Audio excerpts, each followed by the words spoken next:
Hello and welcome to the Grand Campaign. I don't know why, but also on Tuesday, the Torg group is always like we're gonna they know in the video that right before we go live when to say something, so that I am laughing as soon as I hit the button. This is the Grand Campaign. With me, as always, are Richard and Josh. Gentlemen, thank you for joining us. This is a show where we talk about why a Grand Campaign, or a long-term, multi-year, more importantly, multi-generational game, is kind of our preferred way to play games, and what we, sharing the advice that we have from running these things. Josh is currently running one. Richard is currently running one. I'm setting up two. I'm running one and setting up another. So before we get into that, let's start with Josh. How's Gibber Can't going? Much better this as of last night than it has been. They had a run-in with the very first splinter group of the Blood Goddesses, people coming to establish their cult and their disease in the player's city, and up until this point, all they've heard is rumors. And they had one encounter with them, killed two of them, but the rest kind of fought them to a standstill, and then they tracked them to their hideout. But the problem was that one of them took corruption, and my player said, "What the heck does that mean?" And then rolled really well, trying to figure out what it meant kind of in themselves. And I said, well, there's the possibility that you can be monitored. And the players were then surprised when they tracked the ghouls to their lair and were just fully ambushed. And they all died. So that was 2 weeks ago. Oh, that was 2 weeks ago. Died, you mean the PCs all died? I mean, the PCs all died. Yeah, that was yeah, it was. They were down, I think, in 2 rounds. It was bad. You, sir, get 100 XP. That's right. So hold on. I think I get more in a second. Oh, cool. Very good. So they wake up naked and in the second stage of the Red Harvest disease. Ooh. Just swollen joints and tumors, just in an alley, because the ghouls decided, cool, well, free spreaders. With like weird stitches around their lower back. So here's where where I think I get more points. Conversation number 1 was, cool, so we all burn ourselves to death, right? To stop the spread of the disease. There was discussion of a mass party funeral pyre while they just kill themselves and burn their bodies. I love the fact that the players know how bad this disease is, that when you just let them survive a TPK, their first discussion was, well, I guess this means we have to go full Witherman on ourselves, right? It's the only way to save the world is to emulate ourselves. Wow. So the second discussion was, in the ghouls' lair, they found a partially constructed deck of dragons. For anybody who's familiar with the Malazan series, that the ghouls were constructing to try and basically figure out how to accomplish their mission. And in it, they discovered that there was High House blood, and then there was a suit of hags, there was a suit of giants, there was a suit of dragons. And so the second conversation was, well, there's all of these other powers in the world. If we align ourselves strongly with one of those, can they remove the disease? And what they eventually went with is, one of the players is a Freeman carrying the crown of Vreen as her pact weapon. And so she did her own little ritual thing and rolled more higher than a 30. And basically the whole party is now sworn to her mission.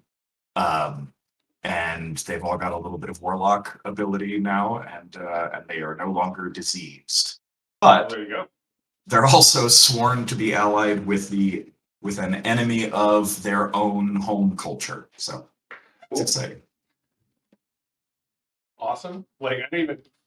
My Jackals game is currently on hold. We had a player who had to take about a month break. They started a new job and it's overwhelming. So we're gonna play Forbidden Lands for a little bit, which I'm looking forward to on Monday nights. So if you're free for like a month of Wednesdays, you can Foundry in. I'll let you know. Yeah. But we're they just they got like they about 3 sessions ago they figured out that Jackals combat is war, not sport, which is a phrase that Richard and I enjoy. When they almost died. And so then they spent 3 sessions pulling off chunks of this Takan group so they could get exactly what they needed done. Figured out what they want to do. When they found that the Blood Witch that they are searching after has entered the mountain and the gates were closing and they have a key. They found one of the keys and they decided to follow her in. And that's when my player made the announcement, oh, well, hey, I've got to take a break. So the whole group was like, we're not playing Jackals because we need her there. And so they're heading into Eki Azaru, the twice cursed house of the Han. So not happy with that. I mean, I'm happy with that. They're not happy with that. Is this the mansion that you've been working on? Yes, this is the underground Honic tomb city. My homage to Moria and Kilologist. So now I just have like an extra month to prepare. Yeah. Nice. And other preparations that have nothing to do with Grand Campaign, but I am really looking forward. Josh is coming down. A couple of guys from the Iconic crew are coming down. Richard and Ben will be there. We're going to take a weekend in October to start a multi-year 2E campaign. Dur. That's right. I do think, Richard, we should do a special, and we'll get Josh in this, a special off-scheduled Grand Campaign to talk about 1D&D and our thoughts on it.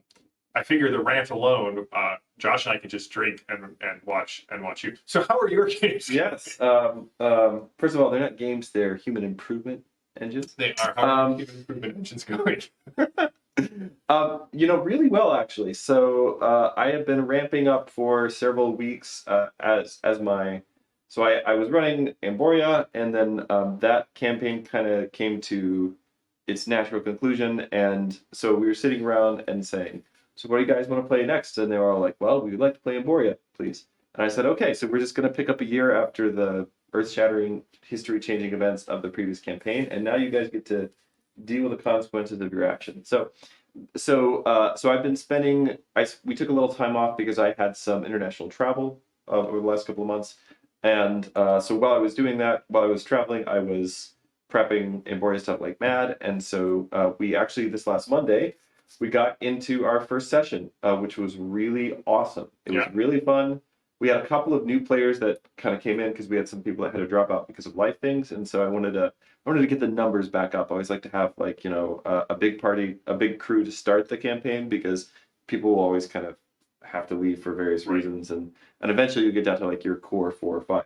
So we had a couple of new people, and one of them was like, okay, I'm not so sure about this Emboria thing. This world seems like highly specific, and I don't really understand anything about it. And you just sent me a bunch of texts, but I've enjoyed playing in your game before, and so we'll give it a shot. And by the end of the night, like she was just totally in love with the whole thing, and so that went super well. The players began starting a year after the events of the previous campaign. This is the previous campaign is the one in which there's like some weird peeking or something going on. A little bit of.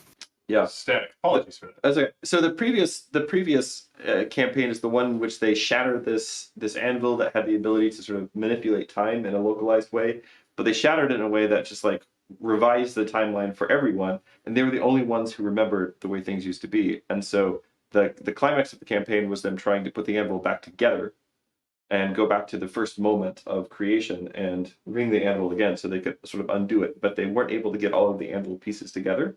And so I was keeping track of what they were able to do. And so I said, okay, well, you ring the anvil and it resets some things, but not other things. And you're going to find out which ones later. And so we're picking up a year later in a totally different region. And it's really fun because there's a whole playable culture that is not even on the table at this point because they've been completely corrupted. There is but they're starting out as young march wardens, which are essentially rangers. out on the fringes of the kingdom, and the king is going insane, and bad times are being had by all. And there's no help coming from the capital city, so they've got to basically hire you to patrol the woods and keep the trails safe and things like this. So they were given a pretty Hey, Rook, thanks for the Rook, subscribe. thank you very much. Good to see you. Yeah. And so they were given a quest, or a job, like the first job, where basically their sergeant, who's in command of them, was like, "This is so stupid simple, even you idiots could." Like, I was extremely abusive. Like, this is so stupid simple, even you idiots can probably handle this. And that is like, there was a package that a priestess in a nearby village had ordered from the holy city, and it hadn't arrived, and Just figure out where it's at. yeah, so go run that down. So they started running that down, and immediately about 3/4 of the party failed their survival checks as they were traveling, and they got so I got to test a new monster, which is great. So they fought off a bunch of maned wolves, and fought them off quite handily. Like, it was a well balanced encounter. I was happy with how all that went down, and it was very fun for the players, because some of the players, it was the first time. A couple of players was two of our players, was their first time playing the clash system. Nice. And they were just like, one of the characters who is she's the sort of person who always wants to play the elf archer. Yeah. You know the kind of person I'm talking Yeah. about. Yeah. Yeah. Tall, Yeah. ruggedly handsome. Yeah, actually, no, Weird. she's short and has curly hair. Oh, okay. And so she was playing this Chaebori archer, this north from the northern moors, and she was just like murdering. Like, she realized, oh wait, I can just take as many shots as I want if I split my thing up, and then also there's what is it, quick shot, or what's the ability called? Rapid shot, or rapid fire. And so she was just like murdering wolves with arrows, and I think that was really satisfying for her, because when she got to the end, she was like, okay, I really had a lot of fun. This was a lot of fun. So we did that, which was great. I'm really jazzed about it. I put a lot of work into this new campaign as far as putting the setting guide together. And also, like, I've been using Midjourney to make NPC cards for every single NPC they meet. I can just like show to players, because we're using Roll20. And so I can just like show to players, and it throws the card up for the NPC that they're talking to, and that's really cool. So I got that going, and then the other thing that I have that we've just begun, we actually started a week earlier, though we did a few little prequel games, is the Big Axe campaign. Yes. Finally, it is happening.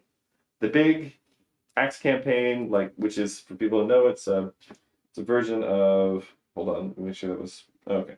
I can call him back later. Sorry. No, So the Big Axe campaign, this is the big one. And so I put a lot of work into building out this sort of story web setting. nice. And I'm very, very excited about it. And so I've done a lot of little prequel adventures with some different side groups and things like that. And this is going to be very much a West Marches style game. So if people just get together and they say, we want to get an adventuring party together with current or new characters and go check this thing out, then no problem. Like, let's just put it on the schedule and do it. And so they started out. They were newly sworn members of the Claws of Linus, which is my adventuring company, and they had and I just like brought out a bounty sheet and put it on the table, and said, where do you guys want to go? And so they ended up picking, and I sort of scaled it so the larger the bounty, the more difficult the adventure. So like, you could look at it and just sort of gauge, that's a lot of money, but that might be out of our, And so they picked this one particular adventure, which was that the people that there was this inn in town, and there were rumors that like people were being poisoned there, bad things were happening to people stayed at the inn. The inn owner had hired a bounty because he blamed his business rival. So some of the players who were totally new to D&D were just like, oh, we should just go kill his business rival and then collect the bounty. And I was like, well, this is going to be interesting. But fortunately, some of the more experienced players were like, no, we need to go investigate this. It's not always what it seems like. So they went to check this out. And like, as they were there, like, somebody was drinking some of the wine from the inn. And this sort of like a tiny demonic baby Groot like crawled out of its mouth, out of the patron's mouth, and the patron keeled over dead. and I had one of those little worms I know, on right? my neck. I'm telling you. I was like, I just scratched my neck and came away with a bunch of green blood on my There fingers, you go. which is that's not great. Yeah, you're revolting. Yeah, that's not great. And so they trace it down to the cellar where this wine was being made comes from this stream that runs under the city, and we had two paladins in the group who can just detect evil at will all the time. Mm-hmm. And so they looked at the stream and were like, "Oh, that's hella evil." And so they followed the stream back to its source, which is the sunken temple in the marshes. And Awesome. we walked in the door. They walked in the door, and the lead character is the thief. Walked right into a gelatinous cube, just straight like that. And I got to bring out. I wish I'd brought it today to show you guys because The gelatinous cube mini. my gelatinous cube mini. So it's put out by Wizards of the Coast, and it has it's a it's a plastic cube, but it's hollow, and you could and the base pulls out. Yeah. So you can take the character's mini. I love that mini. When they get swallowed by the cube, you can put them on the base and then put the top over, and then you can take a picture of it. Or I mean, you can look at it and you can see like there's your character inside the gelatinous cube being I can send you the stats for Demonic Baby Groot. No problem. Demonic Baby Groot. Yeah. And so like it was, and when I brought it out, it was just amazing. Like many of these players have never played D&D. I think, of the people that I had there for the first night, 4 out of the 5, and that we were down 3. This is going to be a big group. But 4 out of the 5 had never played D&D before, period. And they'd never played at a table with minis. Oh, so when I brought huge. out this gelatinous cube mini, they lost their freaking minds. They were like, "What? He swallowed me? What?" And it was just deeply gratifying. It was a very simple encounter, this old school system, and so combat is really fast because there's not a lot of fiddly stuff. You just like roll, do you hit or not, And so they made it through that encounter, and there are a bunch of mosaics and tapestries they're about to study. So that'll be this Monday night's game. Awesome. And we're going to have 2 new players, Ben and then Paul, who they'll be joining us, and as well as maybe one more person. So it could be a little chaotic. And hopefully in 2 weeks I will get to join. If it gets too big, I may decide I have to split the group or something. But I kind of, this is going to be the kind of game where I'm expecting some of these people are going to be in and out a little bit, and that's going to be okay. So anyway, super jazzed about all that. That's in a awesome. good headspace for talking about this stuff. Talk about this. So, our topic today is factions, and I think factions are a key component. We're going to start with Josh. I'm going to toss him a question here, but I think they're a key component to the Grand Campaign because one of the things we keep coming back to the Grand Campaign is the reinforcement that the generation and the world at large is somehow more important than just your PC. Right. Your PCs, the arc of their generations are important. But the individual PC is one step along that. And having world factions is a way to reinforce that in the game. You think about the world at large, you think about these things that just expand beyond just the players' groups and the players' needs. They can provide homes, enemies, and quests. They're a good quest giver. And they create conflict because, in my mind, most factions are either fighting to protect their status quo or fighting to change the status quo. And that gives us a great basis for something that'll last beyond just one game, one group, one generation. So, Josh, how have you used factions in your game? What's like your iconic faction from the Gebrikant game?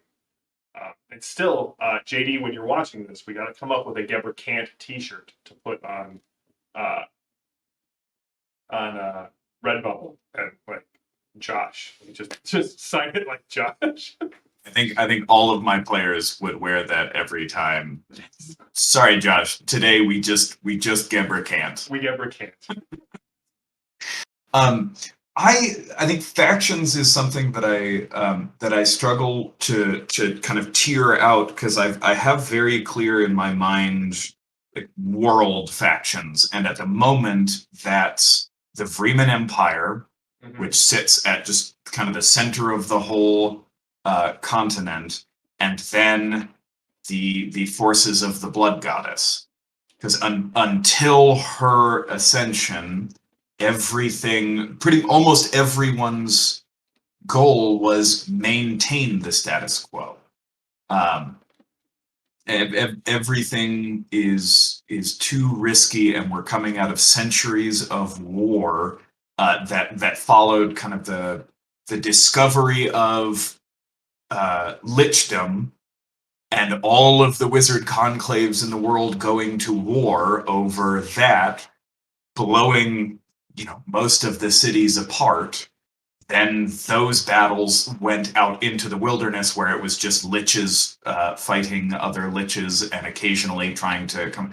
Right, so magic is heavily controlled or enslaved or banned, and everybody is suspicious of really anything new. So all of the cities just hunker down, turtle up, and try to live.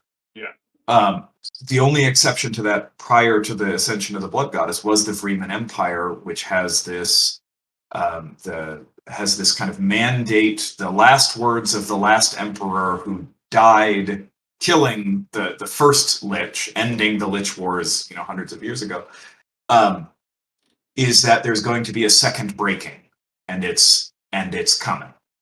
Yeah.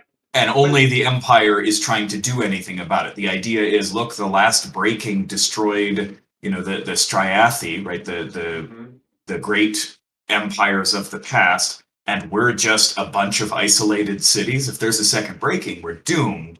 So the Empire is trying to bring everybody under its power to actually have something maybe survive this next one.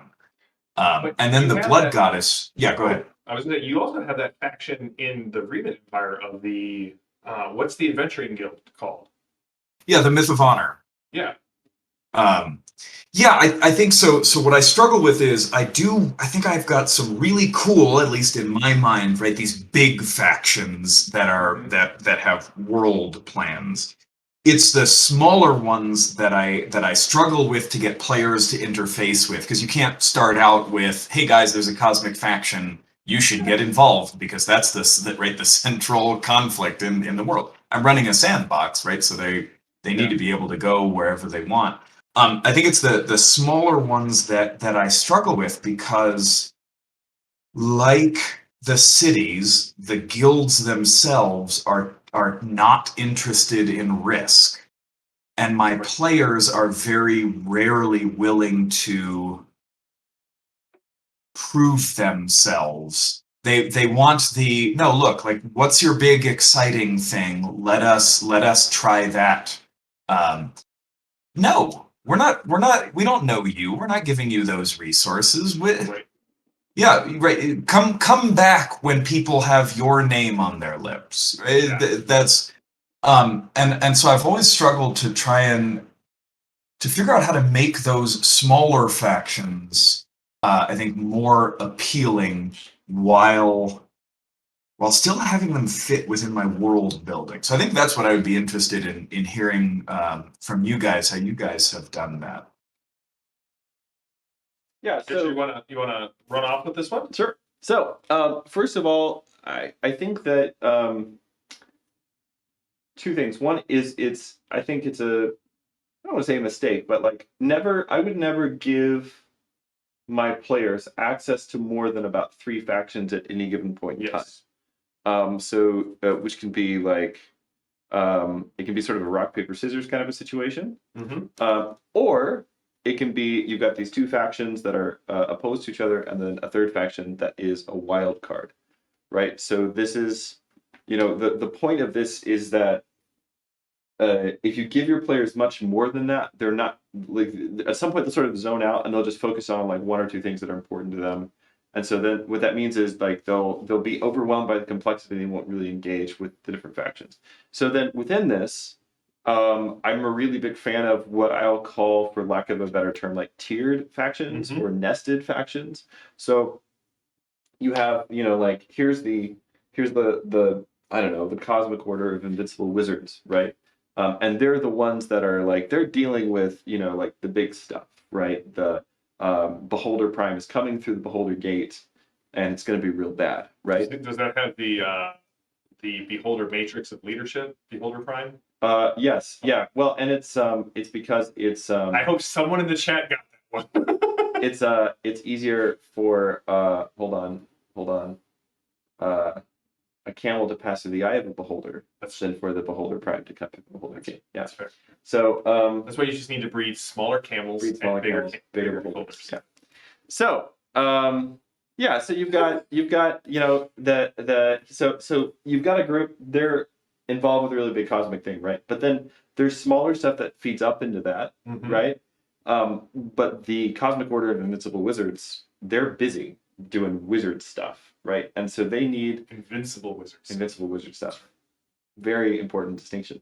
And so they are going to need like some lesser orders, probably some lesser or arcane orders. Let's say a sort of minor league, right, of wizards that are a feeder up into them, right? But also taking care of some of the problems that are kind of below their pay grade, right? And so that's the order, that's the faction that the player characters are actually aware of and interact with, right? And this is how you keep them from going for, I'm going to just go for the Beholder Gate right now. Yeah. Right? And I think part of the problem that I've run into with that is I'm looking at Don Deff's chats here, which are welcome, which Don. are great. Yeah. Yeah, right. The problem is I think somebody mentioned unique NPCs and factions, right? Events that overcome them. Yeah. I think my players don't trust any of my NPCs. So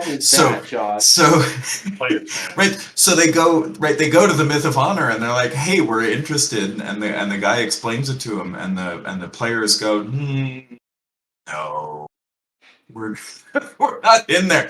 And then of course they get blindsided by those events, faction conflicts and those events, because they're not actually part of it, and so they didn't really see it coming. Yeah. So one thing that 13th Age does really well with factions is the icons. And I realize 13th Age kind of falls outside of our scope of the great campaign, but in a new adventure that I'm reading that was submitted, one of the things that they did great is they're like, listen, this adventure starts in a small mountain village. You're not going to have connections with the Archmage and the Emperor and the Demonologist. They made a list of NPCs, local NPCs, that are all tied up. So you're not dealing with the Archmage, but you are dealing with the old hermit. And when you leave the village and head into the wilder world, that hermit is going to act as the Archmage's representative, even if you don't realize it. And then when you leave the village, we're going to tear you up into there. So maybe it's not the Myth of Honor, but there's a recruiter in where they're at who's like, hey,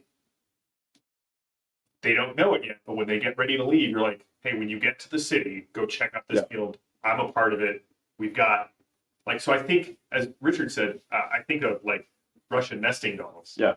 Right. You want to get to the Invincible Order or the Order of Invincible Wizards. Cosmic Order of Invincible Wizards, John Matthew. Cosmic Order of Invincible.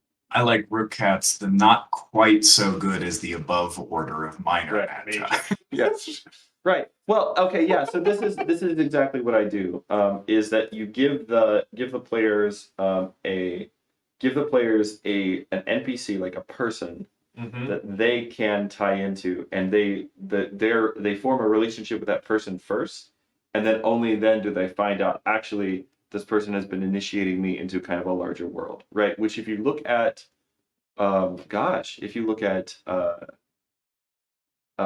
weirdly enough, Buffy is a super good example of this, right? Buffy's a super good example of most things. Of a lot of things, yeah. But they did a lot of things right in this show, also apparently a lot of things wrong. But anyway, but Buffy's a good example of this, right? It's a where you have like what's his name? Giles, thank you. Yeah. So yeah. You have Giles. I can remember the actor, but I can't remember his character. Yeah, I can remember his character name. Anyway, so you've got Giles, and initially Giles is just like a helpful library dude, right? Who just seems to know some things, and then you sort of find out actually things unfold a little bit. Actually, another great TV show, maybe the greatest TV show of all time, right? The Highlander TV series. Mythos Forever. Mythos Forever. That's right. In Highlander, they do a great sort of thing with, like, you know, they're just like doing Highlander stories, and then they start bringing these factions, and they bring the Watchers in and things like this. Yeah. So you have thank you, Rook. All right, Rook gets another prize. Right on. Yes, you get 100 XP, Rook. That's right.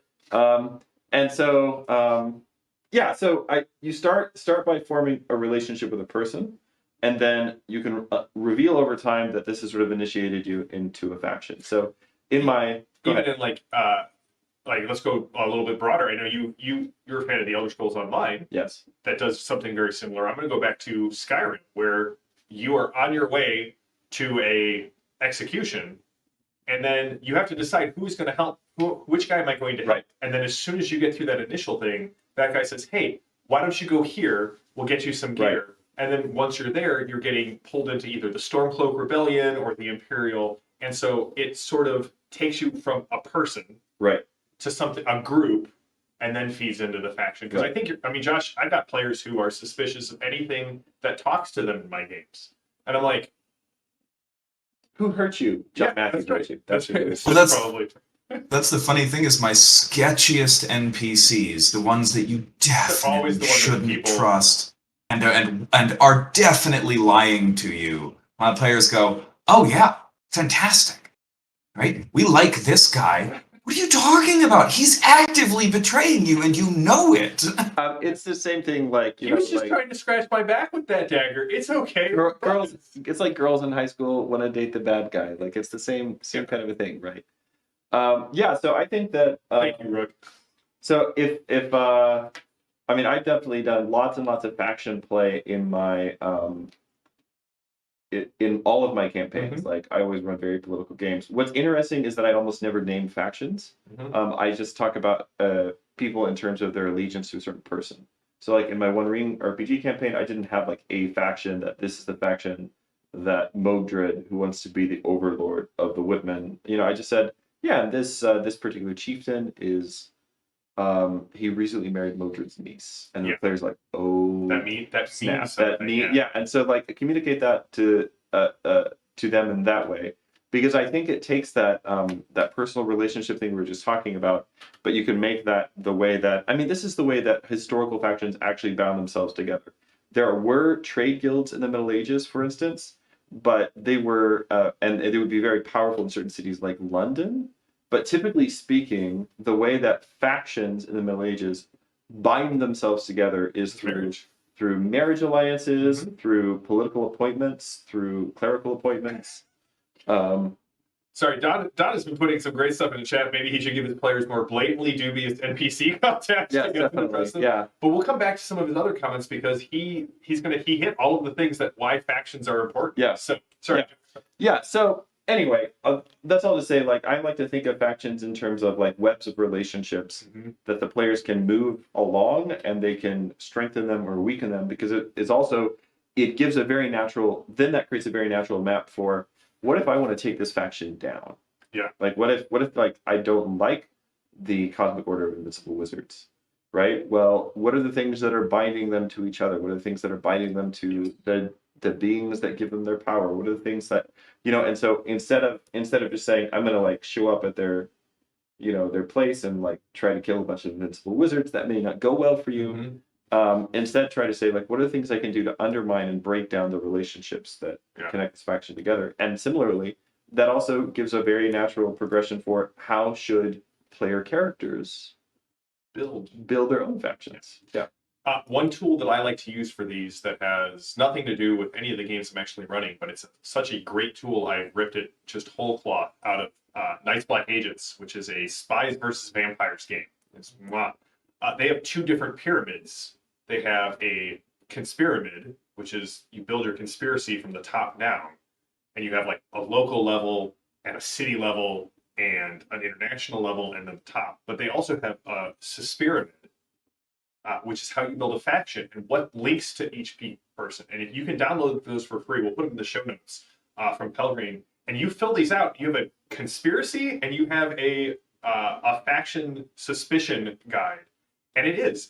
I mean, I was telling Richard about it, and he immediately guessed the sidebar, which was. And this is also how you, as the GM, can take apart your when you were CIA explaining it to agency. me, I was like, oh, that's how I would just undermine trust between the players and make them go after each other. Yes. Yeah, that's what I would do. So Don brought up some great reasons on why we would want to include factions. And before we go further, I think this is where they shine in a grand campaign, because if Generation 1 gets burned by the Cosmic Order of Invincible Wizards, And they're like, well, we're now going to start a counter faction that's going to take several generations of group to actually dismantle what are now the The evils. multiversal order of indomitable sorcerers.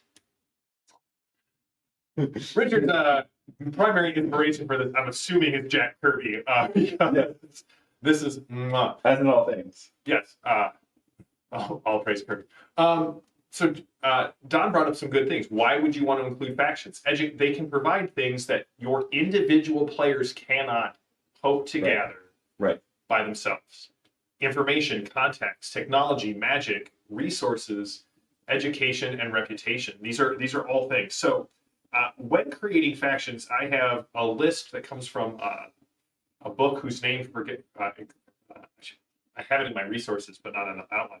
So here's kind of how we walk through this. At least for me, you guys can tell me what your thoughts are on this. Who wants what from whom? Like, what does the faction want and who do they want it from? This is important. This establishes why the faction exists. What happens if they don't get it? The faction has a reason that they want this thing. So what happens if it doesn't come about? Why is this faction existing now? What are their allies and what are their enemies? And I think if you can answer those 5 questions, you've got a very well fleshed out starting point for a faction. I would actually say 6 are who are 3 key NPCs. Right, that's the piece. Because you need a face for the group. Right. You need a face for the region, if you will, and then you need the face for the head. What are some questions What are some questions, Richard, that you've asked when you were building factions, at least to yourself? So these are really, I tend to think pretty much along these lines. I guess what I would add to it would be how far is the faction willing to go to get what they want? That's a really important question. Like, what are there, if this is a good aligned faction or like a less evil faction, they may have certain lines they're not willing to cross. Whereas, would this faction kidnap the child of a rival? Would they kidnap the heir to the throne? Would they, how far would they go? Right. So that's one important question that I think you need to sort of. So you're saying, would they be willing to go into the darkness so they can see the light?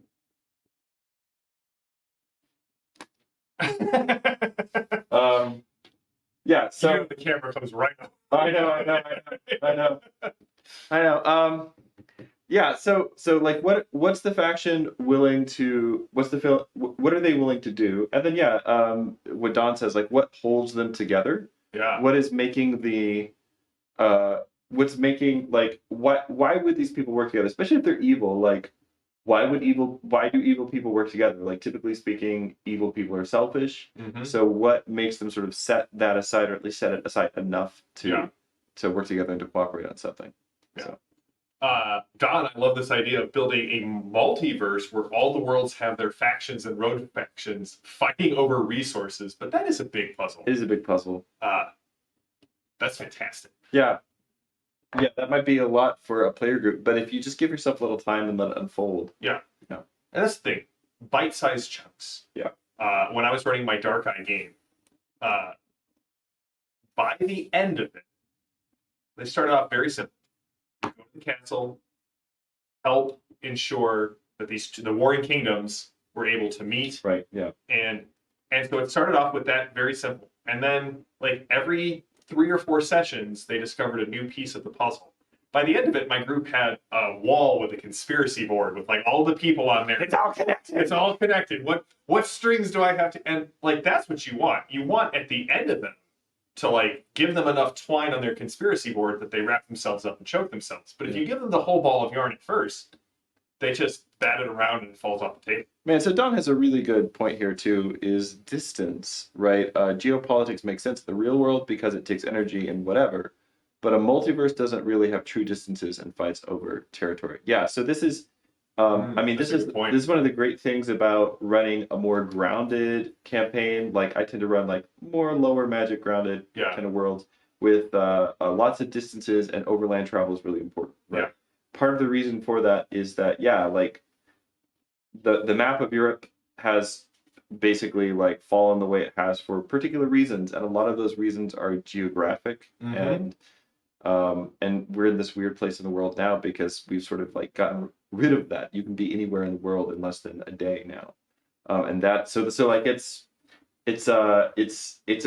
created a kind of a weird world where a lot of the old ways of thinking about borders and things like that are starting to make less and less cohesive sense. And but in a medieval world, you can do this, and then it makes the introduction of something like the Cosmic Order of Invincible Wizards. They have a Griffin cavalry, so that that isn't all getting dovetailed back into game changer. Into your Game axe game, changer. because if not, I'm pulling it into axe game. Like just hands down. And so like something like a Griffin cavalry or teleportation circles between major cities for certain key players, that becomes my plan, Josh, when I play Geberkan, establish the teleportation instantaneous merchant guild. So Don, I don't know if you've ever played Torque. But the reason we bring Torg up is because they have a different reason why the multiverse is fighting. And it's because it's literally for the people in the realities. The more land you control in another person's reality, the more people you have, the more you're able to strip mine their hope to power your own dark magics. Oh. Yeah, it's a dark game when you actually come down to it. But, I mean, that's, you do. You have to have something that the factions believably would want. Right. It's not just, I want the bauble of, time unwinding. I'm not good at Kirbyisms or Vancianisms. I really need you to play a Vancian wizard the next time we play 13th Age, because there's a talent called Vance's Polysyllabic Invocation. Oh, nice. And if you you get bonuses to hit based off of how you name your spell, and if every time it's new, the new ones get the bigger bonuses. If you reuse the old, I would come up with the most. I know, right? It's like getting the Shakespeare insult generator. So, Josh, after all the regions are connected geographically. They land on Earth, but they're now at war. So, they're still fighting over. So just real quick to say there, I think Don, what you're kind of getting at. If you look at like science fiction where this is handled. There are basically two kinds of things that in a big multiverse setting you'd be fighting over. One would be points of travel. Mm-hmm. You still need, it's still access points. Right. Yeah. You need the 12 beholder gates to move between the multiverse. That's right.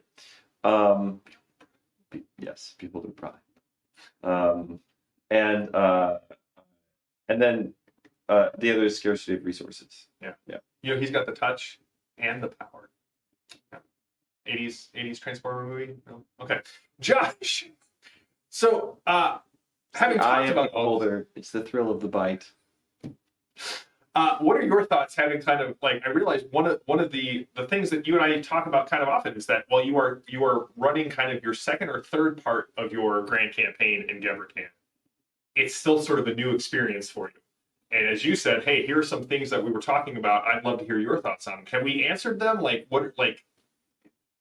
Yeah, I think the just what I need to do is I really do not have a head for NPCs. It's which is unfortunate considering that most of my campaigns are restricted to inside cities. It's problematic. So I think what I liked was the idea of just having a card for each NPC and have just steal some art from online just to stick that NPC in my head, and then actually just have a whole card for that person, and just build a deck of NPCs of various levels. I think that would be really useful. Scrivener. That would be super easy to just make a new card for each NPC, and at the end of the night, just add your little bullet points for additional things. So, just about NPCs, the best way to make good NPCs is to make self-insert characters.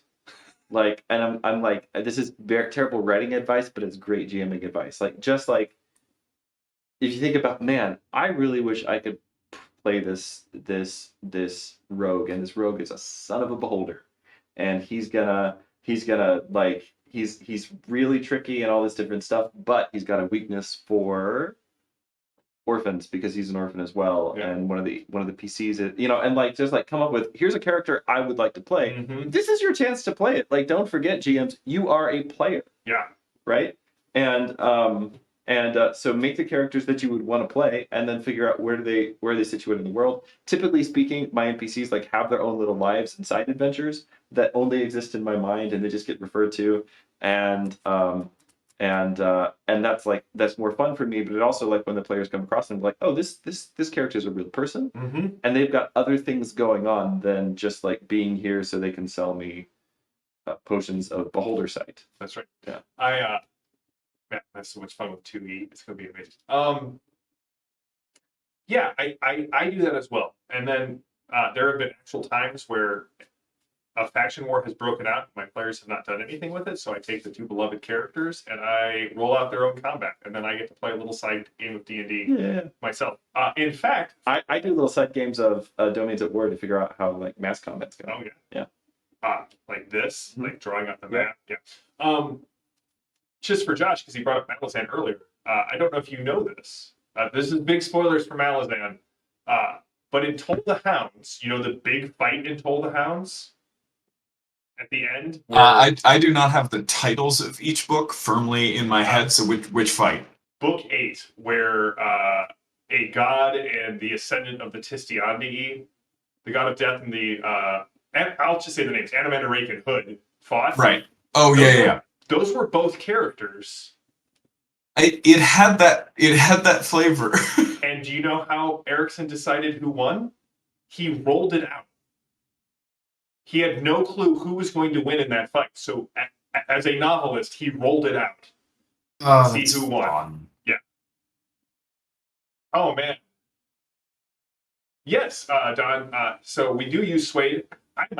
We did our Rifts game last night.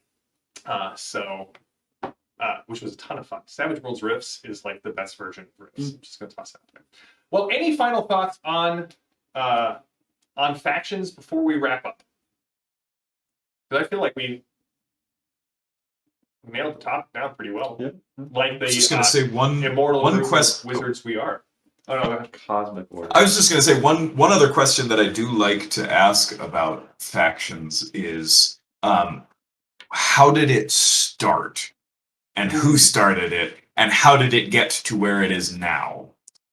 Because what I really enjoy doing is when I'm building, a few centuries of history, is I'll start a faction, and then as I proceed through the centuries, I will destroy and degrade it until eventually, when I get to now, well, it started as a laundromat, and now it's the premier monster hunter guild, right? Well, how did that happen? Well, it explains their, the brooch that they all wear that's just like, I don't know, a sponge or something, right? Or you go the other way around and you start as, there was this massive problem and it was a bunch of adventurers came together and made a monster hunter guild, and now it's a laundromat, right? How does that happen?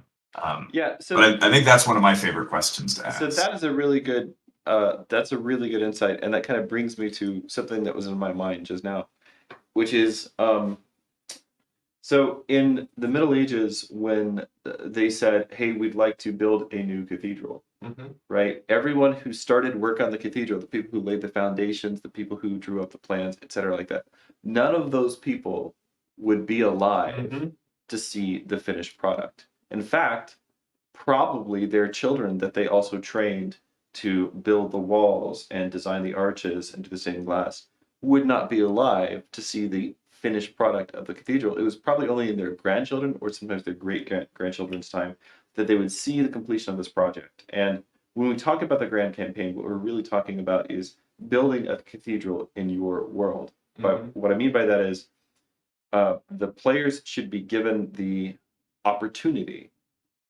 to build something which will take longer to build than their initial characters will actually be alive. Like they'll never see the fruit that the seeds they planted bears for good or for ill. They'll never see that play out unless they're like an elf or something like that. It's going to mostly happen in the time of their children or their grandchildren or their great-grandchildren. That to me is like, that's the juice of the Grand Campaign, because you as a player, you get to see it all, but you get to see it through all these different eyes.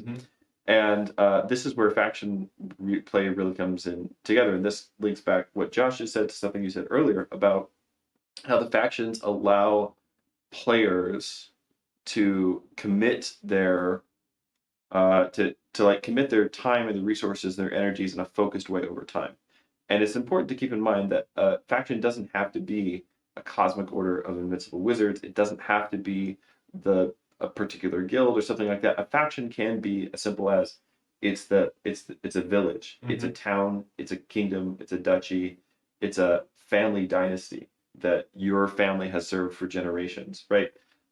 Those can all be factions, and by incorporating them well, and especially using colorful NPCs that your players can build relationships with and either love or hate, or love to hate, or hate to love.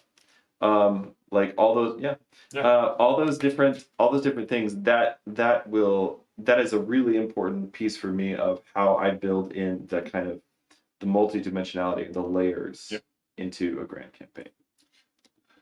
Well, that brings us to the end of this episode. We will be back next month with, I think we're going to talk about some new ways that Richard had been putting together for kind of how he organizes the grand campaign.